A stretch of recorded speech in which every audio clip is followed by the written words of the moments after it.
Kakinada rural నియోజకవర్గం కొవ్వూరులో వారాహి అమ్మవారి దేవాలయ నిర్వహణ వివాదంగా మారింది. ఆలయాన్ని ప్రైవేట్ వ్యక్తుల నుండి ఎండోన్మెంట్ డిపార్ట్మెంట్ స్వాధీనం చేసుకోవడంతో గందరగోళం పతాక స్థాయికి చేరింది. అమ్మవారి దేవాలయాన్ని 18 నెలల క్రితం లక్ష్మీ ప్రసన్న అనే మహిళ నిర్మించి దానికి శక్తి పీఠంగా నామకరణం చేసింది. అంతేకాకుండా ప్రచారం చేయడంతో భక్తుల తాకిడితో పాటు విరాళాల వెల్లువ పెరిగింది. దీంతో ఒక్కసారిగా నిర్వాహకురాలు దౌర్జన్యం ఎక్కువగా అయిందంటూ కూడా స్థానికులు జిల్లా కలెక్టర్ కు ఫిర్యాదు చేశారు. స్థానికుల ఫిర్యాదుతో దేవాలయాన్ని ఎండోన్మెంట్ అధికారులు తమ ఆధీనంలోకి తీసుకున్నారు. తనపై కొందరు కక్షగట్టి ఇదంతా చేస్తున్నారని, తను లేని చోట అమ్మవారు కూడా ఉండరంటూ పలువురు మహిళల సహకారంతో ధర్నాకు దిగారు.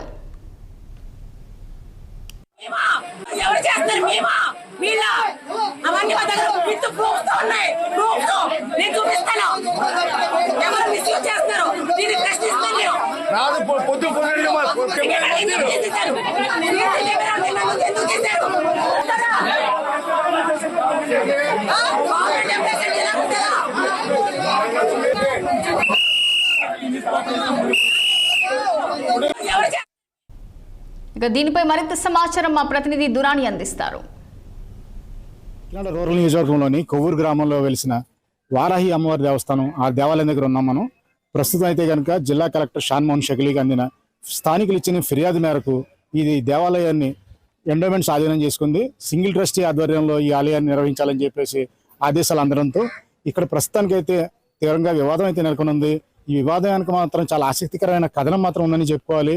ఇక్కడ చూసుకుంటే కనుక ఉప ముఖ్యమంత్రి పవన్ కళ్యాణ్ అంటే మన కాకినాడ జిల్లాలో ఏ అంశం టచ్ చేసినా సరే ఆయన వెంటనే అక్కడ ఆయన పేరు లేకుండా మాత్రం ఉండదనడానికి ఈ వారాహి అమ్మవారి దేవాలయం మాత్రం చాలా చక్కగా ఉదాహరణగా చెప్పుకోవచ్చు. మనం ఇక్కడ కథ మాత్రం పరిశీలిస్తే చాలా ఆసక్తికరంగానే ఉంటుంది. లక్ష్మీ ప్రసన్న అనే మహిళ గతంలో అయితే కనుక అంటే సరిగ్గా ఏడాదిన్నర క్రితం ఈ దేవాలయం నిర్మించారు.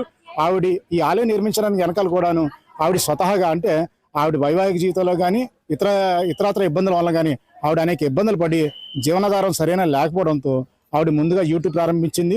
అంటే చికెన్ వంటకాలు ఏ విధంగా చేయాలి అన్న యూట్యూబ్ మొదలుపెట్టి అక్కడి నుంచి అది లాభసాటి కాకపోవడంతో దైవ మార్గాల్లో పయనించాలని వారాహి అమ్మవారు అంటే ప్రస్తుతం అయితే అప్పటికి ఎన్నికల వాహనానికి అంటే జనసేన ఎన్నికల వాహనంగా వారాహి వాహనం వాడడం, అలాగే పవన్ కళ్యాణ్ వారాహి దీక్షతోటి బాగా ట్రెండింగ్గా అవుతుండడంతో అప్పుడు ఆమె వారాహి అమ్మవారి అంటే ఆవిడ తిరుపతి నుంచి విగ్రహాన్ని తీసుకొచ్చారని చెప్తారు. అయితే ఇక్కడ చూసుకుంటే కనుక శక్తిపీఠంగా నామకరణం చేశారు. ఇందులో లోతుగా వెళ్తే కానీ వివరాలు తెలియవు. అయితే ఈ విగ్రహాన్ని మాత్రం ఇక్కడ స్థాపించి ఆవిడ ఇంటి పక్కనే చిన్న దేవాలయంలో నిర్మించారు. అయితే దీన్ని వారాహి అమ్మవారి శక్తిపీఠంగా నామకరణం చేసి ముందు భక్తిగానే కొలిసినప్పటికీ ఇది బాగా వ్యాప్తి చెంది అంటే విదేశీ భక్తులు కూడా బాగా ఆకర్షింపబడి విరాళాలు బాగా వస్తుండడంతో ఈ లక్ష్మీ ప్రసన్న అనే మహిళ బాగా భక్తిభావం నుంచి ఇతరత్ర కార్యక్రమాలపై మళ్ళీ ఆవిడ దృష్టి మళ్ళిందంటూ స్థానికులు చేసిన ఫిర్యాదు ఆధారంగా చాలా అయితే కనుక దేవాదాయ శాఖ మాత్రం ఈ గుడిని స్వాధీనపరుచుకుంది.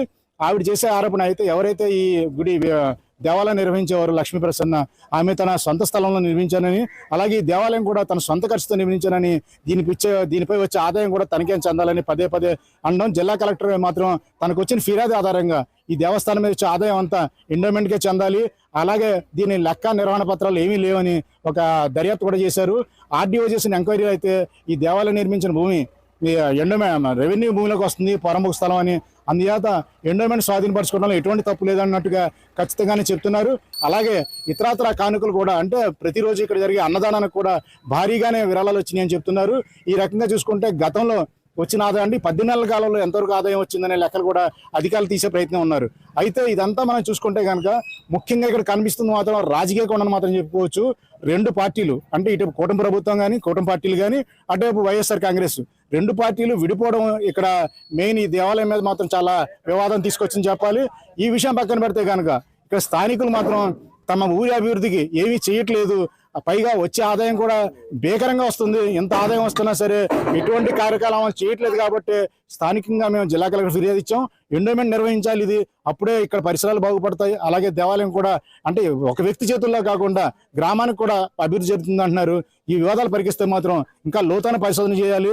అసలు వారాహి అమ్మవారు అంటే భక్తి కాస్త వేరే విధంగా మళ్ళడంతోనే అమ్మవారి దయ ఈ విధంగా ప్రసరించి ఎండోమెంట్ అధీనంలోకి వెళ్ళిందా, లేకపోతే ఏదైనా మంచి గ్రామాన్ని మంచి చేయడానికి ఈ విధంగా ఫలితాలు వస్తున్నాయని మాత్రం ఖచ్చితంగా పరిశోధనలు తెలియ అవకాశం ఉంది. వీడియో జర్నలిస్ట్ చిన్నితో నదీం కందురాని, కొవ్వూరు.